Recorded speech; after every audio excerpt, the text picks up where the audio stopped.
The champagne glass shattered against the galley floor, silencing the hum of the jet engines. Meredith, the purser of Aura Airways Flight 902, stood with a sneer plastered across her face, pointing a manicured finger at the woman in seat 1A. "I told you." Meredith hissed, her voice dripping with venom. "First class is for paying customers, people who belong, not for people like you." She reached for the radio to call security, convinced she held all the power. She didn't notice the sleek black phone in the passenger's hand, nor the notification flashing on the screen that would change her life forever. In exactly 30 seconds, Meredith wouldn't just be out of a job. She would be unhireable in the aviation industry. This is the story of how arrogance met its match at 30,000 feet.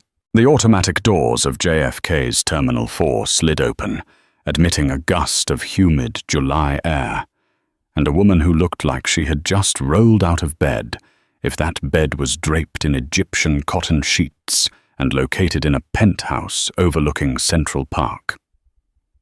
Vivienne Laurent adjusted her oversized sunglasses. She wore a charcoal grey hoodie that looked worn but was actually cashmere, woven by a boutique Italian atelier that didn't have a website.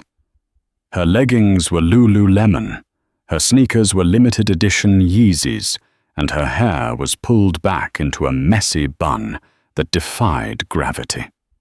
To the untrained eye, she looked like a tired student or perhaps an off-duty backup dancer. To the trained eye, the platinum card tucked into her phone case and the subtle glint of a Patek Philippe watch on her wrist whispered a different story. But nobody at the Aura Airways check-in counter had a trained eye today. Vivian approached the first-class wash priority lane. It was empty, a red carpet, promising swift passage. To her left, the economy line snaked back toward the entrance, a river of tired families and stressed business travelers. "Excuse me, miss," a voice barked. Vivian paused, looking around. A man in a blue Aura Airways vest, holding a clipboard, stepped into her path. His name tag read, Kyle.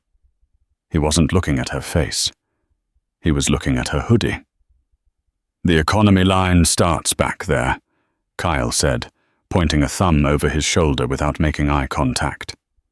"This is for first-class passengers only, gold medallion members and above." "I know," Vivian said, her voice calm, a smooth contralto. That usually commanded boardrooms. "I'm on the flight to London, seat 1A. Kyle let out a short, incredulous laugh. He looked her up and down, making a show of inspecting her attire. "Seat 1A look honey upgrades don't work like that. You can't just stand in the fancy line and hope for a miracle. Please move, you're blocking the way for actual priority guests." Behind Vivian, a man in a bespoke navy suit cleared his throat. He was wheeling a Toomey suitcase and checking his Rolex. "Is there a problem here?" he asked, his tone clipped.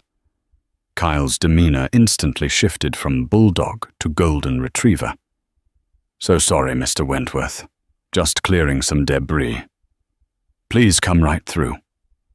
He ushered the man in the suit past Vivian, essentially shouldering her aside.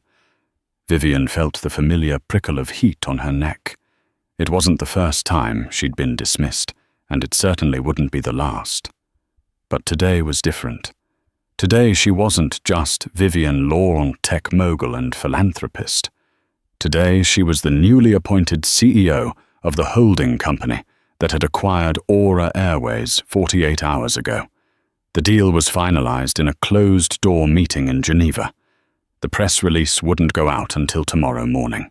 Technically, she owned Kyle's vest, his clipboard, and the carpet he was standing on.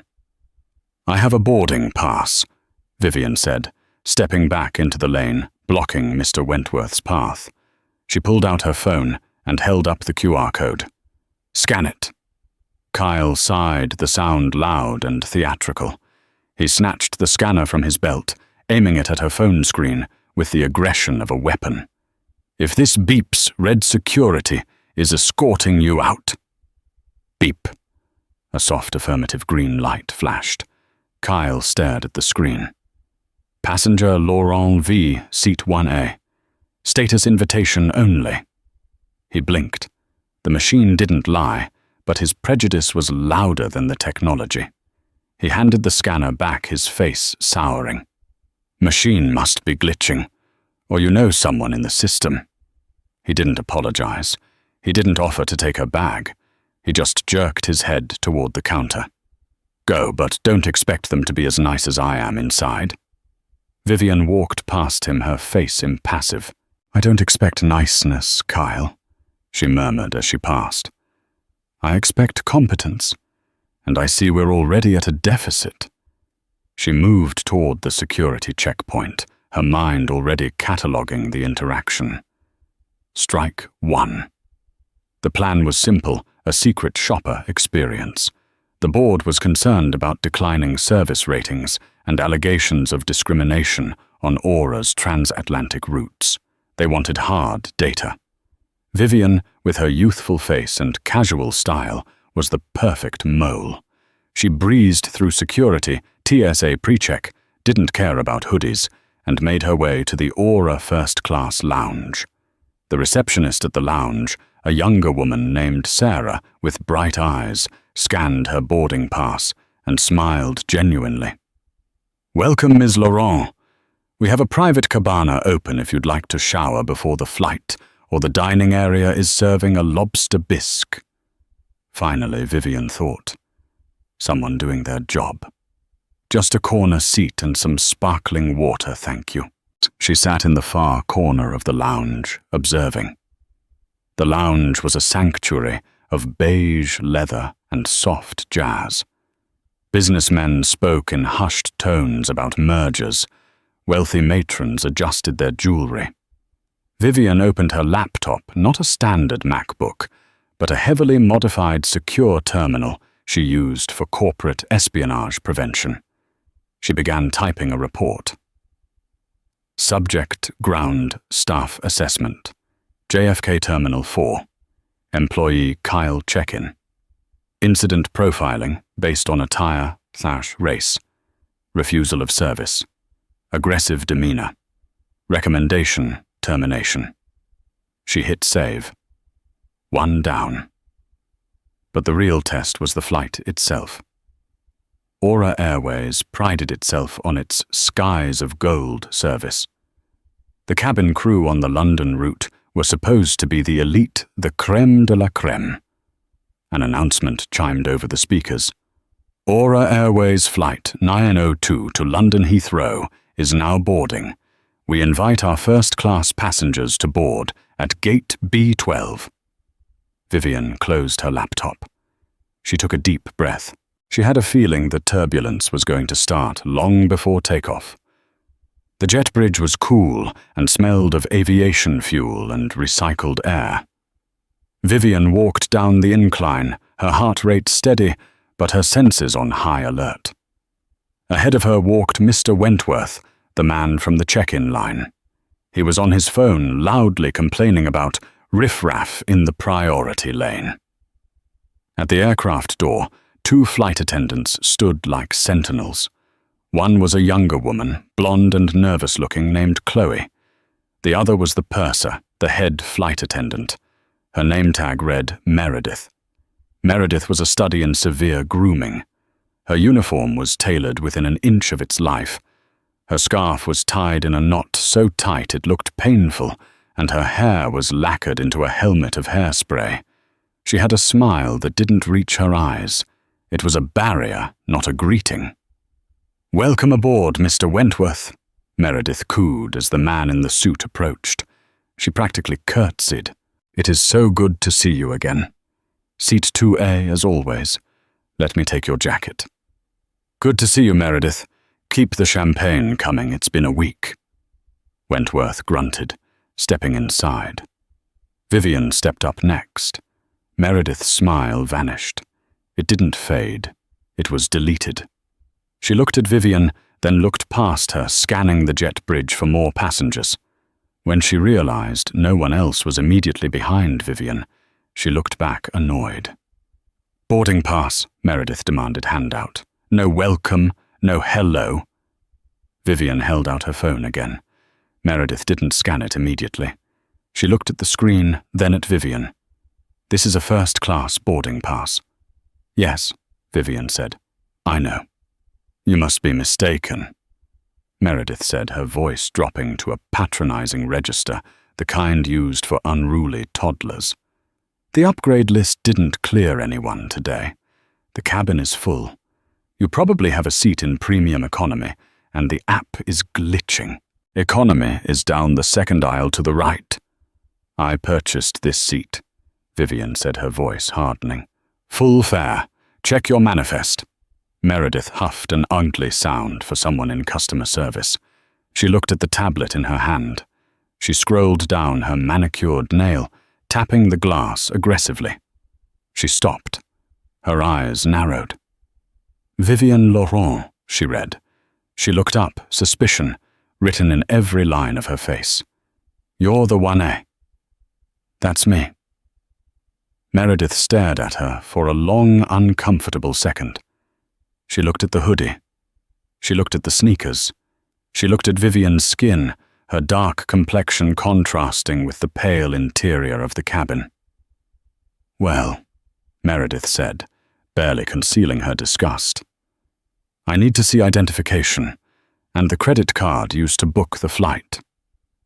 "Is that standard procedure?" Vivian asked. "You didn't ask Mr. Wentworth for his credit card." "Mr. Wentworth is a known flyer," Meredith snapped. "We have to be careful with fraud. It's been rampant lately. People stealing miles using stolen cards. You understand." There it is, Vivian thought. The accusation. "I understand perfectly," Vivian said. She reached into her bag. She could have produced her black card. She could have produced her corporate ID. Instead, she produced her passport and held it open. Meredith snatched it. She scrutinized the photo, then the face. She flipped through the pages, seeing stamps from Tokyo, Dubai, Singapore, Zurich. This seemed to annoy her even more. A woman who looked like this shouldn't be traveling this much. "Fine," Meredith said, shoving the passport back. "Seat 1A. To the left. Try not to disturb the other passengers.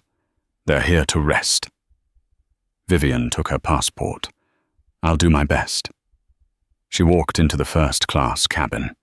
It was stunning, a sanctuary of walnut wood and cream leather. There were only 8 suites. Seat 1A was the prime spot, a private cocoon with sliding doors. As she stowed her small bag in the overhead bin, she felt eyes on her. Mr. Wentworth was watching her from 2A across the aisle. "Unbelievable," he muttered loud enough for her to hear. "Standards have really dropped." Vivian sat down, settling into the plush leather. She pressed the button to recline the seat slightly. Chloe, the younger flight attendant, appeared a moment later with a tray of pre-flight drinks. She looked terrified. "Champagne, ma'am? Or orange juice?" "Champagne would be lovely." "Thank you," Vivian said, smiling warmly to put the girl at ease. Chloe reached for a crystal flute. "Chloe." Meredith's voice whipped from the galley like a lash. "Come here, now." Chloe froze her hand, trembling. She looked at Vivian apologetically and hurried back to the galley. Vivian leaned forward slightly, her hearing sharp. The galley curtain wasn't fully closed. "What do you think you're doing?" Meredith hissed. "Serving the pre-flight drinks, Meredith, like the manual says. Don't waste the Dom Perignon on her," Meredith whispered, though the acoustics of the plane carried the sound perfectly to 1A. "She probably used a stolen card to get that seat. Fraud team is probably going to pull her off before we even taxi. Just give her water, or juice. Save the vintage for the real passengers. But she's in 1A. Do as I say, Chloe, I run this cabin. If you want to keep your job, you'll stop questioning me. Vivian sat back, a cold smile touching her lips. She pulled out her phone again. She opened the messaging app. To Board of Directors, Emergency Group, from V. Laurent, message. We have a severe culture problem on Flight 902, initiating Phase 2. Don't let the pilot leave the gate until I give the signal. She put the phone down. Chloe returned a moment later. She held a plastic cup with orange juice. She looked like she wanted to cry. Here you go, ma'am. We're out of champagne for the moment. Just chilling more bottles. It was a lie. Vivian could see the open bottle of Dom sitting on the counter in the galley condensation purling on the glass. Thank you, Chloe, Vivian said softly. It's not your fault. She took the plastic cup. It was a calculated insult. In a cabin where tickets cost $12,000, serving someone in plastic while others drank from crystal was an act of war. Mr. Wentworth, sipping from his crystal flute, smirked at her. Dry flight? He asked. Something like that, Vivian replied. She checked her watch. 10 minutes to push back. The doors were about to close. The trap was set. Now she just had to wait for Meredith to walk right into it. The aircraft pushed back from the gate, the hum of the engines vibrating through the floorboards. In the first-class cabin, the atmosphere was usually one of hushed anticipation and luxury. Today, however, the air in seat 1A was thick with tension. Vivienne watched the safety demonstration video playing on her screen, her expression unreadable behind her sunglasses. She had removed them briefly to wipe the lenses, revealing eyes that were sharp, assessing, and devoid of fear. As the plane began its long taxi to the runway, Meredith began her rounds to take meal orders for the post-takeoff service. She moved with the grace of a predator, her tablet held against her chest. She stopped at seat 2A. Mr. Wentworth, she purred, leaning in, so her perfume, something floral and overpowering, wafted across the aisle. For dinner tonight, we have the pan-seared Chilean sea bass with a saffron reduction, or the filet mignon cooked to your preference. And of course, I've already set aside the 2015 Bordeaux you enjoy. I'll take the steak Meredith, medium rare, and keep the red wine flowing. Wentworth replied, shooting a dismissive glance toward Vivian. I'll need something to help me sleep, considering the proximity of certain elements. Of course, sir. I'll make sure you're not disturbed. Meredith moved to seat 1F, then 2F, taking orders with professional courtesy. Then she walked past seat 1A. She didn't stop. She didn't pause. She simply walked toward the galley. Vivian pressed the call button. The soft ding echoed in the quiet cabin. Meredith froze. Her shoulders stiffened. She turned around slowly, her face a mask of annoyed patience. She walked back to 1A, not entering the suite, but standing in the aisle looking down. Yes, Meredith asked. Is there an emergency? You didn't take my dinner order, Vivian said calmly. Meredith let out a short, incredulous breath. Oh, I assumed you wouldn't be eating. Why would you assume that on a 7-hour flight? Well, Meredith lowered her voice, leaning in with a conspiratorial nastiness. Usually when people upgrade at the last second, or acquire tickets through non-standard, means the catering hasn't been adjusted.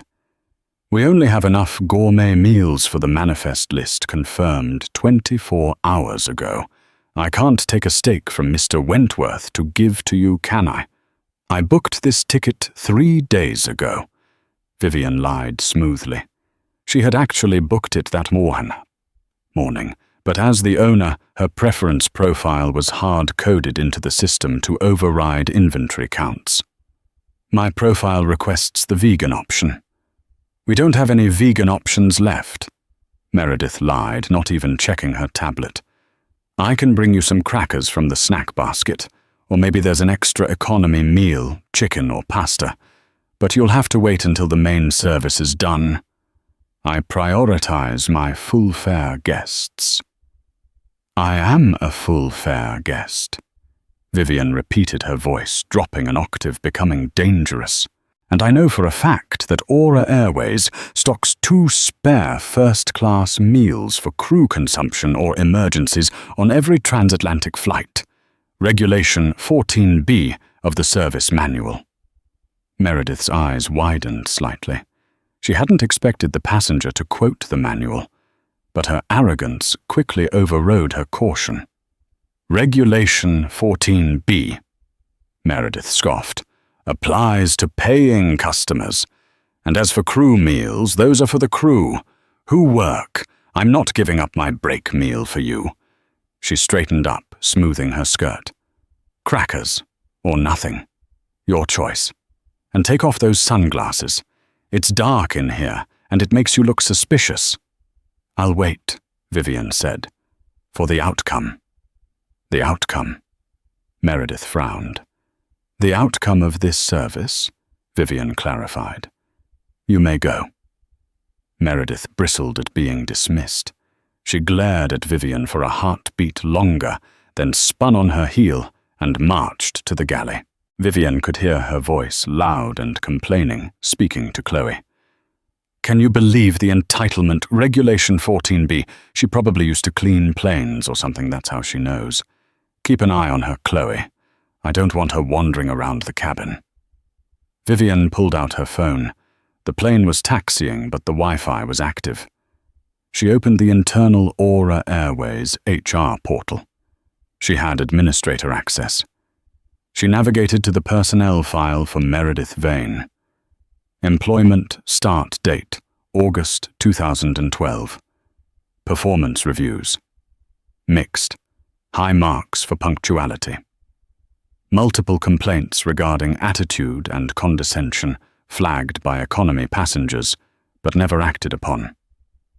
Vivian tapped the edit function. She didn't fire her yet. She simply added a note to the live file.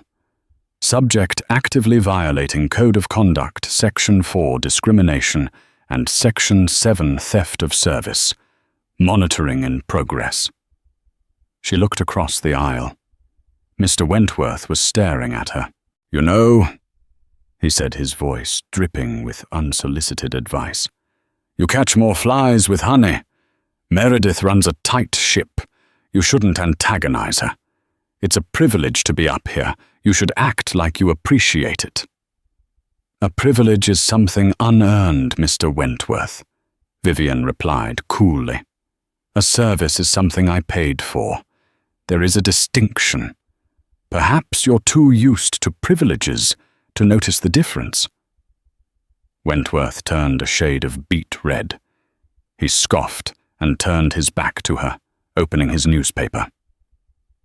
The plane turned onto the active runway. The engines roared to life. As the force of the takeoff pushed Vivian back into her seat, she closed her eyes. The physical ascent had begun, but the moral descent of the crew was about to hit terminal velocity. 20 minutes into the flight, the seatbelt sign pinged off. The cabin activity began instantly. The smell of warming nuts and baking bread filled the air. Scents that were noticeably absent from Vivian's tray table, which remained locked and empty. Chloe, the junior flight attendant, hurried past with a hot towel basket. She looked at Vivian, then at the galley where Meredith was watching like a hawk. Chloe bit her lip, her eyes pleading for forgiveness, and walked past seat 1A without offering a towel. Vivian noted it. Complicit through silence, she thought. Fear is a reason, not an excuse. Then the incident happened. Mr. Wentworth stood up to use the lavatory. He patted his jacket pockets, then his pants pockets. He frowned. He checked the side storage of his seat. He began shifting cushions, his movements becoming more frantic. "Meredith!" he barked. Meredith was at his side in an instant. "Mr. Wentworth, what's wrong? My watch," he said, his voice rising in panic. "My Patek Philippe.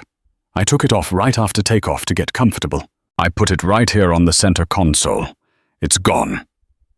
The cabin fell silent. A Patek Philippe could cost anywhere from $50,000 to $500,000. It wasn't just jewelry. It was an asset. Meredith's face went pale, then hard. "Are you sure, sir?" "Of course I'm sure I put it right there." He pointed to the small cocktail table that separated his suite from the aisle. Meredith's head snapped toward Vivian. Vivian hadn't moved. She was reading a book on her tablet. But she felt the gaze. She looked up. "It was her," Wentworth said, pointing a shaking finger across the aisle. "She's the only one who has been near me. I saw her eyeing it earlier." "I haven't left my seat," Vivian said calmly, "and the aisle is 3 feet wide." Meredith marched over to seat 1A. The pretense of service was entirely gone now. She was now a warden.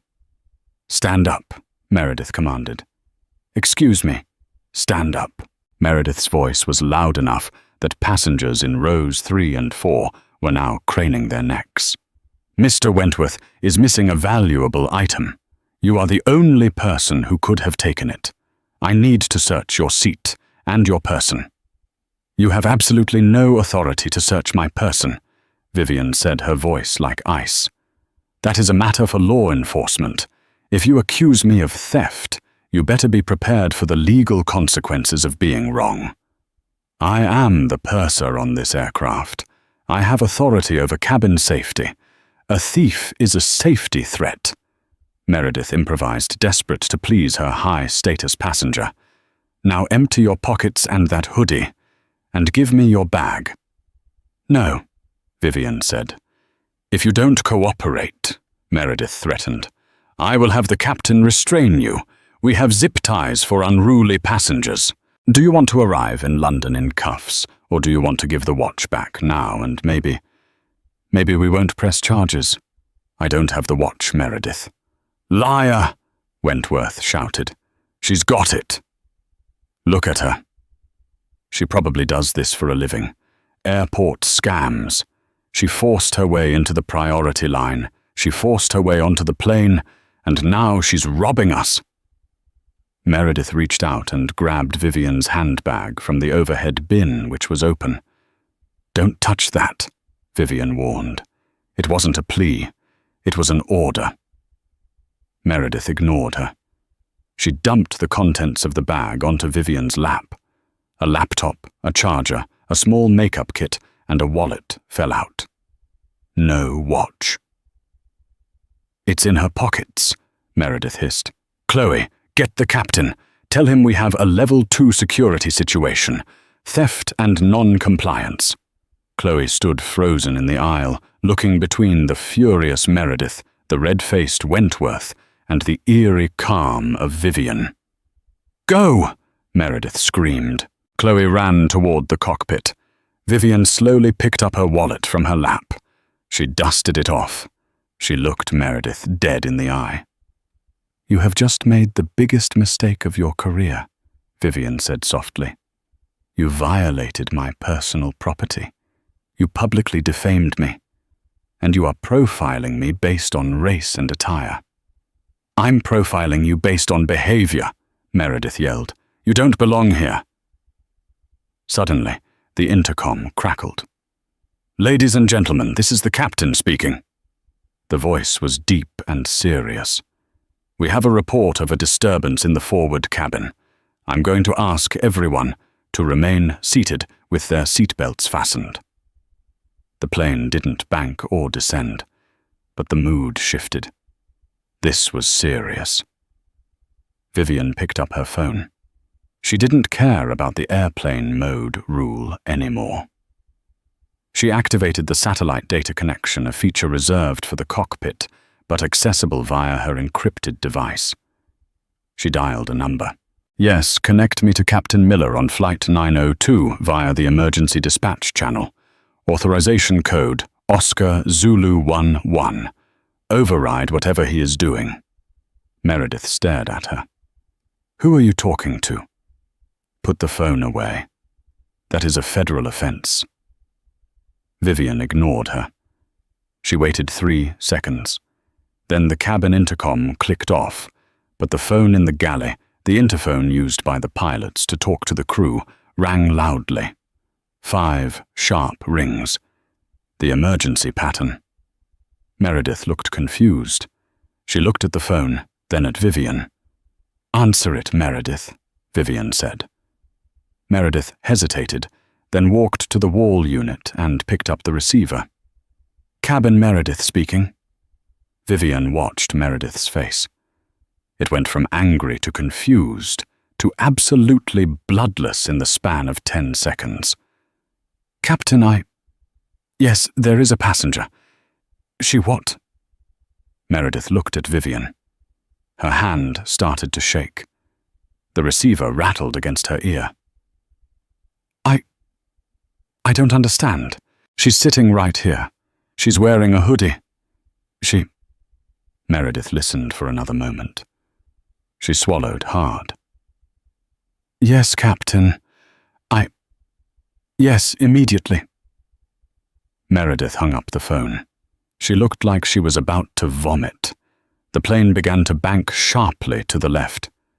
Ladies and gentlemen, the captain's voice returned, sounding strained. This is the captain. Unfortunately, we are turning the aircraft around. We are returning to JFK immediately due to a personnel issue. I repeat, we are returning to New York. A collective groan went up from the cabin. Why are we turning around? Wentworth demanded. Did you find the watch? Is she being arrested? Meredith didn't answer him. She was staring at Vivian, her mouth slightly open. Vivian stood up. She brushed the crumbs of the crackers, which she never got off her leggings. She walked to the galley right into Meredith's personal space. The captain is turning around, Vivian whispered. Because I ordered him to. You, Meredith squeaked. I'm the new owner of Aura Airways, Vivian said, her voice clear and carrying through the silent first-class cabin.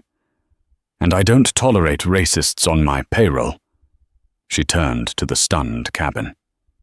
Mr. Wentworth, Vivian said, pointing to the gap between his seat cushion and the wall.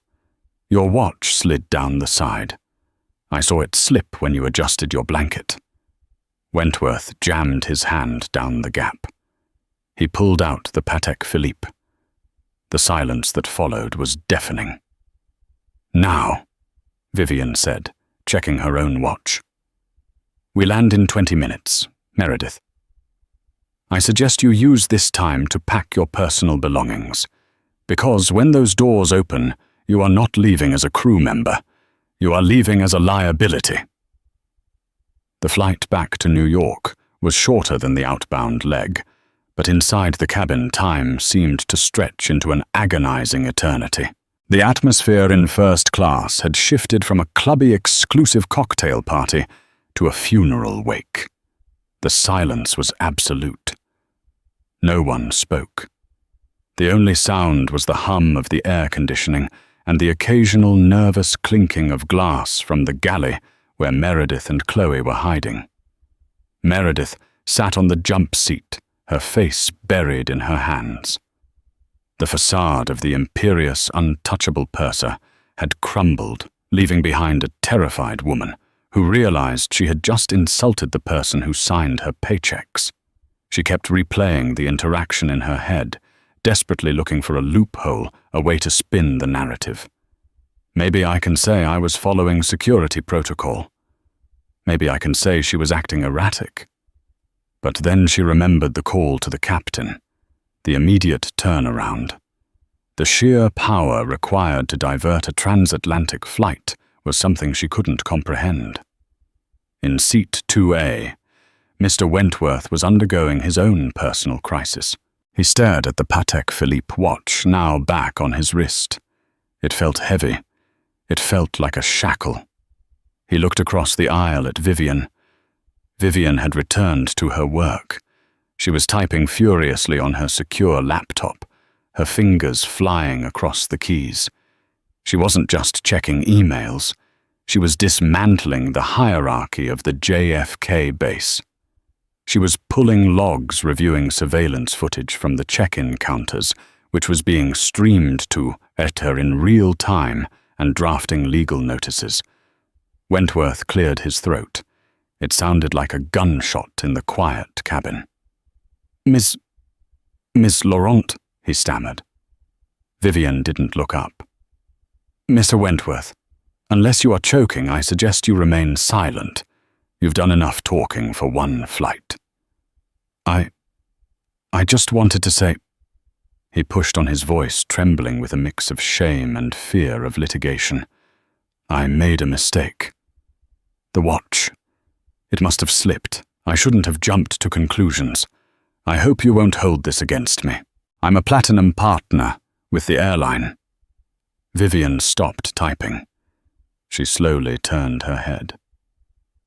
She lowered her sunglasses, her dark eyes pinning him to the seat.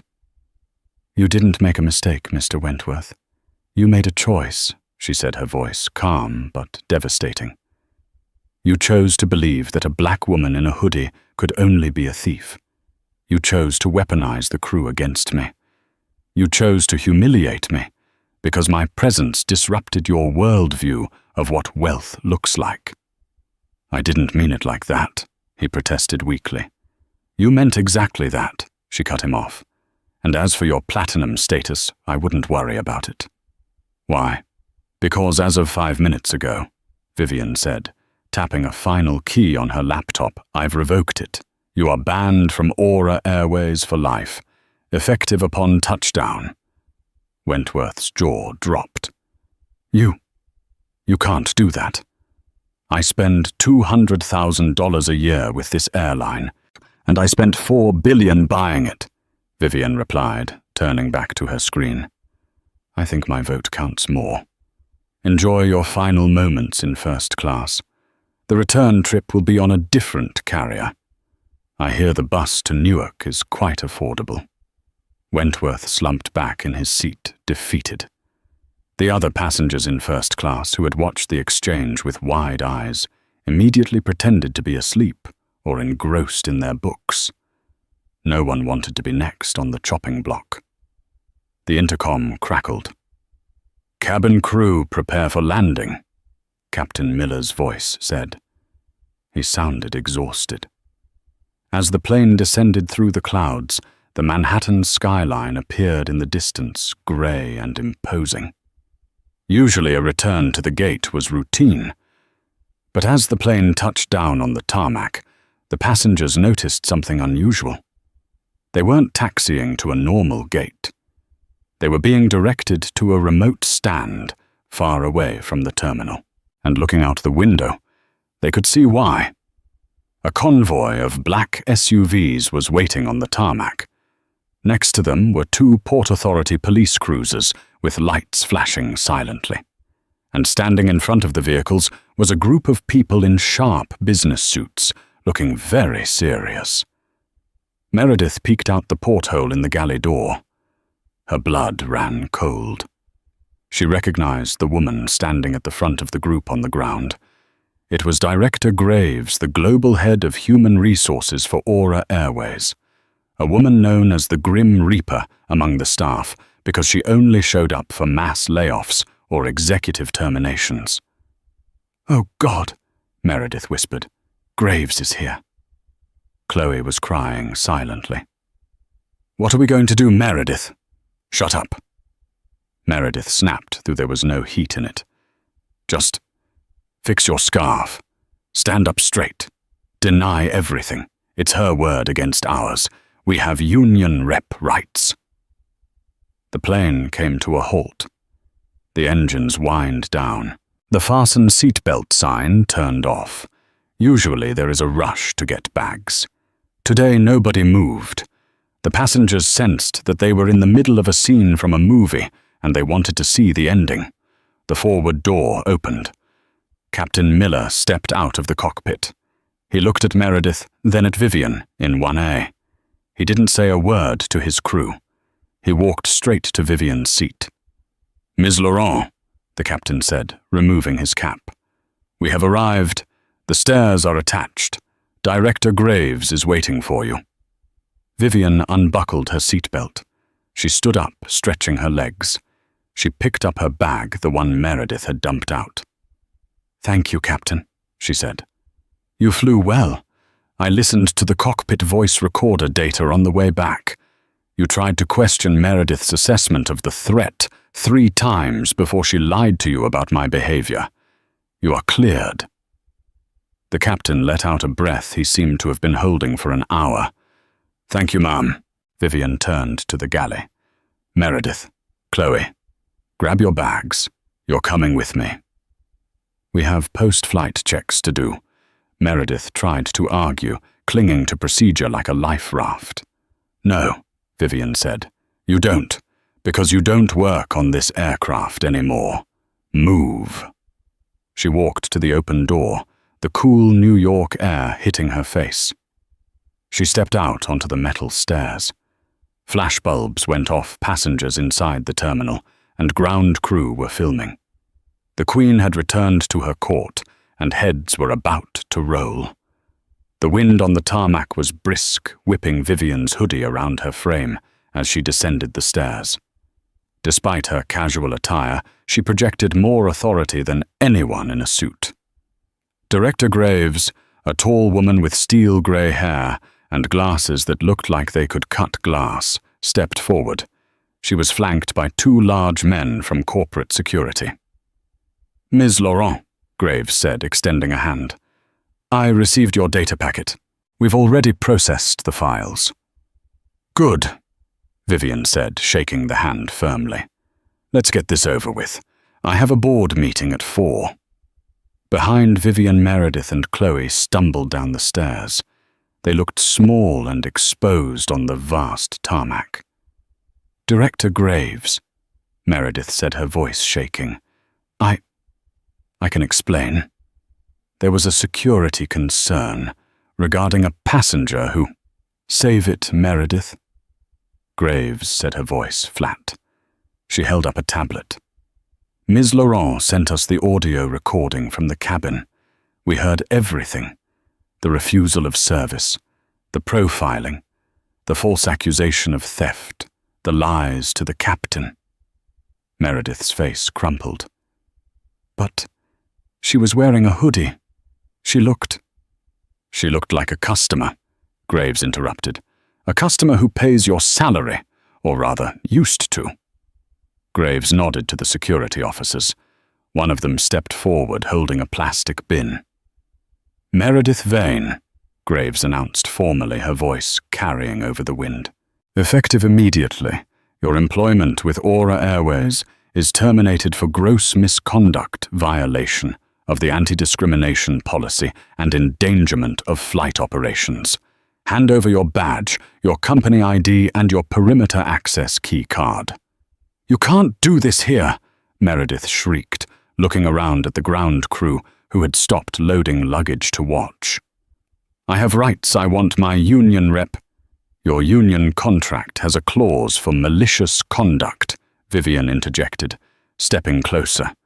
"I wrote the clause, Meredith, 10 years ago when I was a junior legal consultant for the union. I know exactly what it says. You forfeited your representation the moment you lied to the captain to incite a false arrest."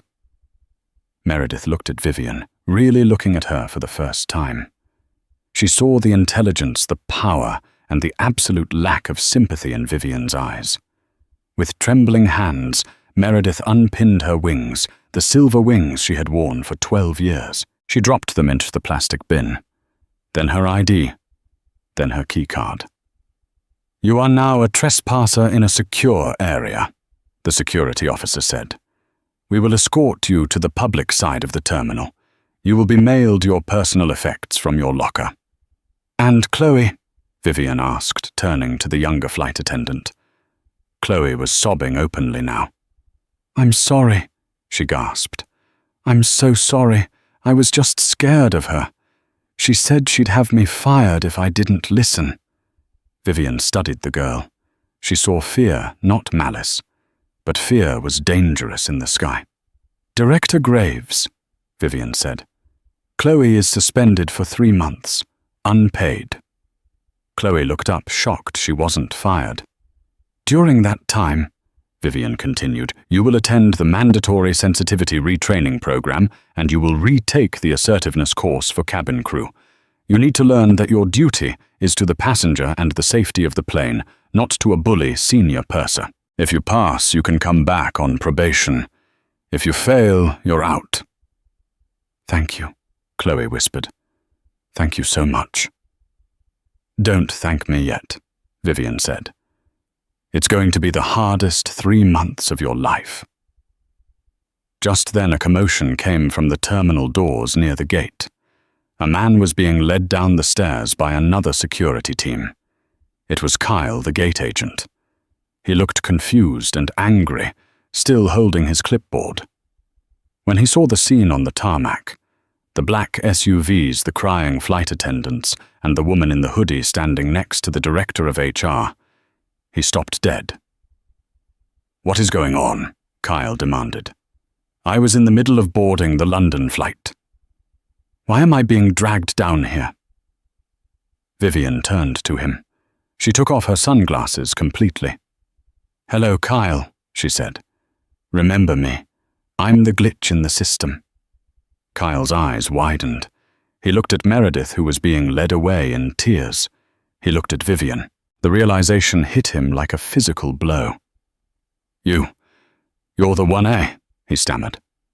"And the owner," Vivian corrected. "Director Graves." Graves stepped toward Kyle. "Kyle Miller. We reviewed the CCTV footage of the check-in interaction. You refused a valid first-class passenger entry to the priority lane, mocked her appearance, and delayed her boarding without cause. You're fired." "But she was wearing a hoodie," Kyle yelled, echoing Meredith's defense. "How was I supposed to know she was the CEO?" Vivian stepped into his personal space. "That is the point, Kyle. You treat the CEO with respect because of who I am. You treat a janitor with respect because of who you are. You failed the character test. I don't want people like you representing my brand." "Hand over the vest," the security guard ordered. Kyle stripped off his blue Aura Airways vest. He threw it on the ground in a fit of pique. "This is ridiculous," Kyle shouted. "You're ruining my life over a misunderstanding." "You ruined your own life," Vivian said. "I just signed the paperwork." As security escorted Kyle and Meredith away toward the terminal exit, a long, humiliating walk, while passengers watched from the terminal windows, Vivian turned back to the aircraft. Mr. Wentworth was standing at the top of the stairs, holding his bag, looking terrified to come down. "Mr. Wentworth," Vivian called out. "The bus is waiting." A generic airport shuttle bus had pulled up, contrasting sharply with the luxury SUVs. "Director Graves," Vivian said. "Ensure Mr. Wentworth is escorted to the curb, and make sure his name is flagged in the Alliance system. I don't want him flying with our partners either. Consider it done, Ms. Laurent." Vivian took a deep breath of the jet fuel-scented air. It smelled like victory, but she wasn't done. She pulled out her phone. A video of the confrontation on the plane, filmed by a passenger in 3 of, had already hit Twitter, X. It had 50,000 views in 10 minutes. The hashtag, Aura Airways CEO, was trending. She opened her camera app and switched to video mode. She framed herself with the plane in the background. "Time to control the narrative," she muttered. She pressed record. "Hi everyone. This is Vivian Laurent. I'm the new owner of Aura Airways. You might have seen a video circulating of an incident on Flight 902 today. I want to be clear, under my leadership, Aura Airways will be a place of dignity for everyone. The crew involved have been terminated. The passenger who made false accusations has been banned. We are cleaning house. If you experience discrimination on my planes, tell me. I'm listening. And to my staff, treat every passenger like they own the place, because you never know. They might." She stopped recording and hit send. "All right," Vivian said to Graves. "Get the car. I need a shower, a real meal, and a new flight crew. I still have to get to London. We have a reserve crew ready in an hour." "Ms. Laurent," Graves said, opening the door of the lead SUV. Vivian slid into the leather seat. As the convoy pulled away, leaving the stunned airport staff and the disgraced former employees in its wake, she finally allowed herself a small, satisfied smile. Karma hadn't just hit. It had arrived first class. The fallout wasn't just a ripple. It was a tsunami. By the time Vivian's SUV pulled up to her penthouse in Manhattan, the hashtag #Aura Airways had eclipsed the Super Bowl in trending topics. The video of Meredith's sneering face and Mr. Wentworth's red-faced accusations had been viewed 40 million times. But the real drama was happening behind the scenes. The next morning, Aura Airways stock dipped 4% at the opening bell. Investors were nervous about the instability. By noon, it had rallied to finish 12% up. Why? Because the public loved justice. Vivian's selfie video from the tarmac had become a manifesto for a new era of corporate accountability.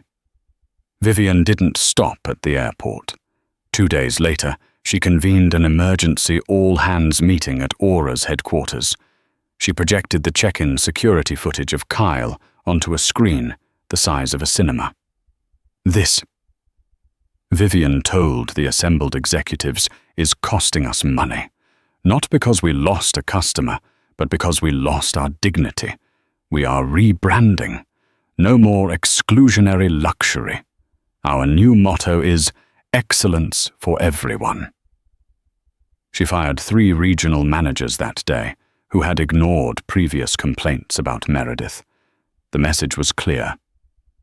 The rot starts at the head, and Vivian was cutting it out. For Meredith Vane, the karma was swift, brutal, and public. A week after the incident, she sat in an interview for a budget airline that flew exclusively to holiday party destinations. It was a humiliating step down from the first-class, transatlantic routes of Aura, but she needed the money. The interviewer, a young man with a nose ring, looked at her resume, then at her face. He paused. He pulled out his phone and tapped a few times. He turned the screen around. It was a meme.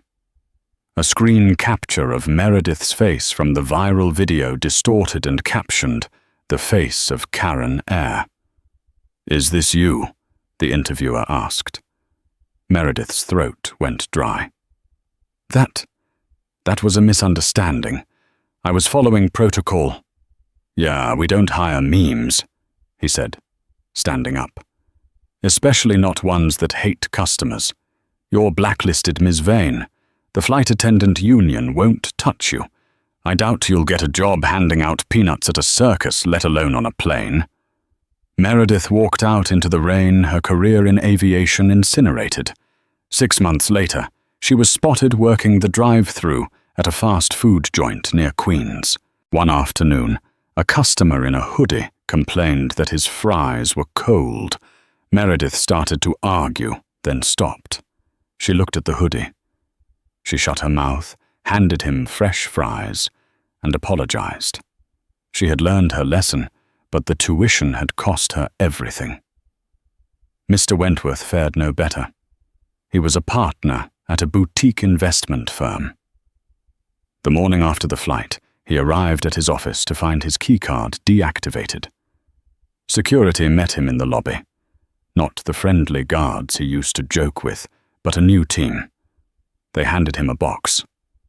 "Your partners voted this morning," the guard said. "They're buying you out. Clause 7 in your partnership agreement, reputational damage to the firm. No one wants to invest money with the guy who tried to have a black CEO arrested for stealing a watch he lost." "I can sue," Wentworth screamed, his face turning that familiar shade of beet red. "You can try," a voice said behind him. It was Vivian. She was walking through the lobby of the same building. She was there to acquire the building, not visit him. She stopped and lowered her sunglasses. "But I have excellent lawyers, Mr. Wentworth," she said. "And I have the video, and I have the support of the public. If you sue, I will countersue for defamation, and I will take whatever is left of your portfolio and donate it to a scholarship fund for underprivileged pilots. Go home." Wentworth took his box and left. He moved to Florida a month later, unable to show his face in New York social circles. 3 months later, Vivian was on another Aura Airways flight. This time she was flying to Tokyo. She was in seat 1A. She wore a blazer this time, but still kept her sneakers. A flight attendant approached her. It was Chloe. Chloe looked different. She stood taller. Her uniform was crisp, but her smile was genuine, not plastered on. She held a tray with a crystal glass of sparkling water and a small porcelain bowl of warm nuts. "Welcome aboard, Miss Laurent," Chloe said, her voice steady. "We have the Japanese menu prepared for you, or the Western option if you prefer." Vivian looked at the young woman. She checked the name tag. There was a small gold star next to her name, the symbol for a crew member who had received a perfect customer satisfaction score in the last quarter. "The Japanese menu sounds perfect, Chloe," Vivian said. "How is the job?" "It's hard work," Chloe admitted. "But it feels better. We stopped profiling. We just serve. It's amazing how much nicer the passengers are when you treat them like human beings first." "Good," Vivian said. She raised her glass. "Carry on." As the plane lifted off, climbing above the clouds into the golden light of the stratosphere. Vivian looked out the window. She thought about Kyle, about Meredith, about Wentworth. They had built their lives on the idea that they were gatekeepers, that they got to decide who belonged and who didn't. They forgot the most important rule of gravity. Everything that goes up must come down.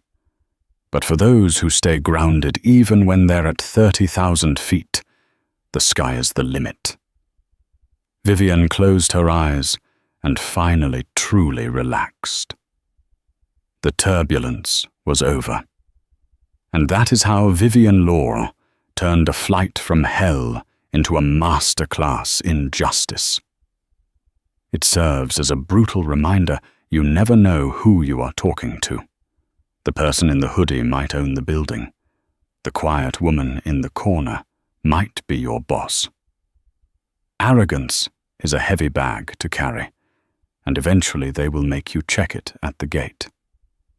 Meredith and Kyle learned the hard way that character is the only currency that matters. If you enjoyed this story of high-flying justice and instant karma, please smash that like button. It really helps the channel grow. Don't forget to share this video with someone who needs a reminder to be kind, and hit subscribe with the notification bell on so you never miss a story. We have a crazy drama coming up next week about a landlord who tried to evict a tenant only to realize the tenant owned the mortgage. You won't want to miss it. Thanks for watching.